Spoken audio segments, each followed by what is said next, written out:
आज पश्चिम बंगाल और पंजाब में जो हुआ, दोनों राज्यों के मुख्यमंत्रियों ने इंडिया गठबंधन पर जो बयान दिए, जाहिर है उससे ये सवाल उठ रहे हैं कि क्या राहुल गांधी अकेले पड़ गए या पड़ते जा रहे हैं अकेले। लोकसभा चुनाव का ऐलान होने में बहुत वक्त नहीं बाकी है। ऐसे वक्त में वो अपनी न्याय यात्रा के साथ असम के सीएम पर हमलावर हैं, जबकि इंडिया गठबंधन में खलबली मची हुई है। कई मोर्चे खुले हुए हैं। इसीलिए सवाल उठ रहे हैं कि क्या विपक्ष की चुनावी लड़ाई की दशा और दिशा भटकती जा रही है।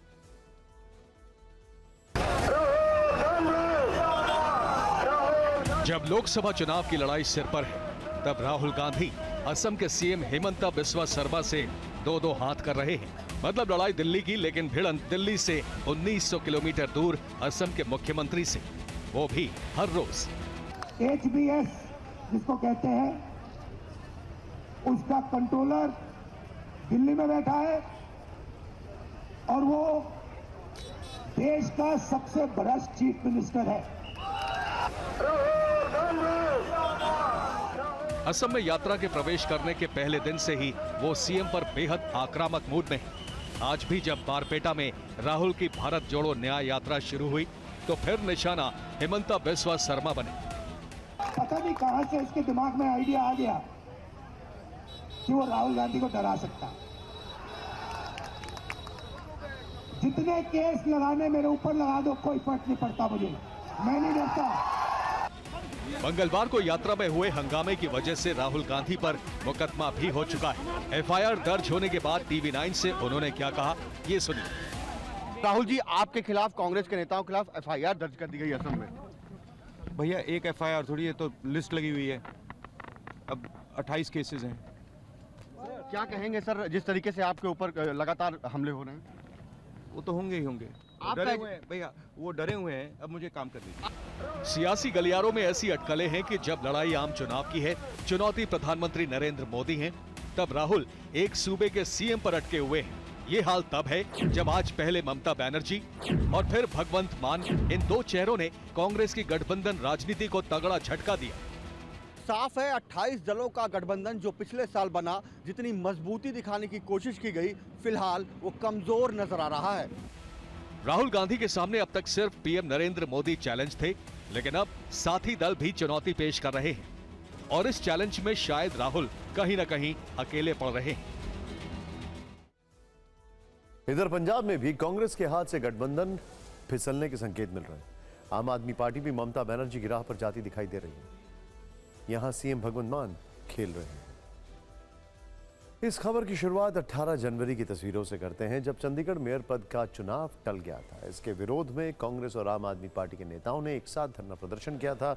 इस दौरान दोनों पार्टियों के नेताओं ने मिलकर 2024 में बीजेपी को हराने की बात कही थी।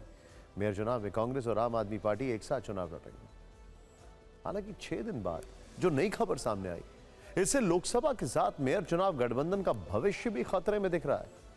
ममता बनर्जी के बाद पंजाब के सीएम भगवंत मान ने राज्य में कांग्रेस से अलग अकेले चुनाव लड़ने का ऐलान कर दिया।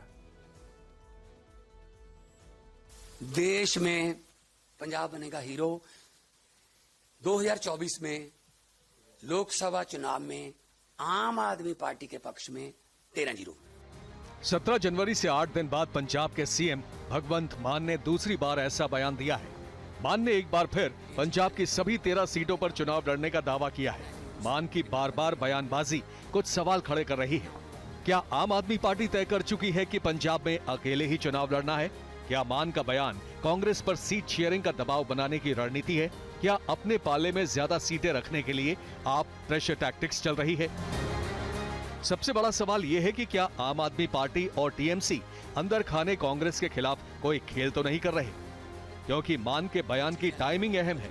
पहले ममता ने अकेले चुनाव लड़ने का दावा किया, इसके बाद मान ने भी एक बार फिर 13-0 से पंजाब जीतने का दावा कर दिया। देश में पंजाब बनेगा हीरो। 2024 में लोकसभा चुनाव में आम आदमी पार्टी के पक्ष में 13-0। भगवंत मान से जब ममता बनर्जी के स्टैंड पर सवाल पूछा गया, तो उन्होंने कहा कि हो सकता है कांग्रेस की उनके साथ बातचीत चल रही हो। पंजाब में कांग्रेस से कोई समझौता नहीं होगा। देखो ये तो उनका काम है, ये ममता बनर्जी नहीं कोई बात नहीं, वो हो सकता है कोई उनके साथ बातचीत चल रही हो उस लेवल पे, लेकिन पंजाब में हम ऐसा नहीं करने वाले। पंजाब में कांग्रेस से हमारा कोई। दूसरी तरफ पंजाब कांग्रेस के स्थानीय नेता भी नहीं चाहते कि राज्य में आपके साथ पार्टी गठबंधन करे। देखो, जो वर्कर की भावनाओं को देखते हुए आम आदमी पार्टी से बिल्कुल भी गठबंधन नहीं होना चाहिए। और मेरा ख्याल है कि जो हमारे पंजाब के चीफ मिनिस्टर भगवंत मान है, ये भी यही चाहते हैं कि शायद गठबंधन ना हो। दरअसल कांग्रेस पंजाब की 13 लोकसभा सीटों में से उन 8 लोकसभा सीटों की मांग कर रही थी जिन पर पिछले लोकसभा चुनाव में उनके उम्मीदवार जीते थे, जबकि आम आदमी पार्टी का तर्क ये था कि पंजाब विधानसभा चुनाव में उन्हें बम्पर जीत मिली है और ऐसे में विधायकों की संख्या के आधार पर लोकसभा चुनाव में उन्हें ज्यादा सीटें मिलनी चाहिए। इसी वजह से अब तक गठबंधन सिरे नहीं चढ़ सका है और दोनों ही पार्टियां पंजाब में एक मंच पर नहीं आ सकी हैं। 17 जनवरी को ही पंजाब कांग्रेस अध्यक्ष अमरिंदर सिंह राजा वड़िंग ने भी कहा था कि कांग्रेस सभी 13 सीटों पर चुनाव लड़ने की तैयारी कर रही है। हालांकि आम आदमी पार्टी और कांग्रेस के दिल्ली में बैठे नेता इस पर कोई प्रतिक्रिया नहीं दे रहे हैं। दिल्ली के नेताओं की चुप्पी भी गठबंधन पर सवाल खड़े कर रही है। अब आपको भगवंत मान के बयान के संभावित मायने समझाते हैं। गठबंधन में अपनी स्थिति मजबूत दिखाना, नंबर 1, कांग्रेस पर सीट शेयरिंग का दबाव बनाना, नंबर 2, सीटों की सौदेबाजी में अपना अपर हैंड रखना, पंजाब के साथ दिल्ली को साधने की कोशिश करना, पंजाब में सौदेबाजी का दिल्ली पर सीधा असर, लोकल लीडरशिप की भावनाओं का ध्यान रखना। हालांकि क्या यह सारी स्ट्रैटेजी भगवंत मान के अकेले की है या इसके पीछे दिल्ली के सीएम भी हैं? हालांकि कांग्रेस और आम आदमी पार्टी दोनों की तरफ से गठबंधन पर अभी कोई अंतिम फैसला नहीं हुआ है। आप सांसद संदीप पाठक ने कहा है कि शीर्ष लीडरशिप ही अंतिम फैसला लेगी।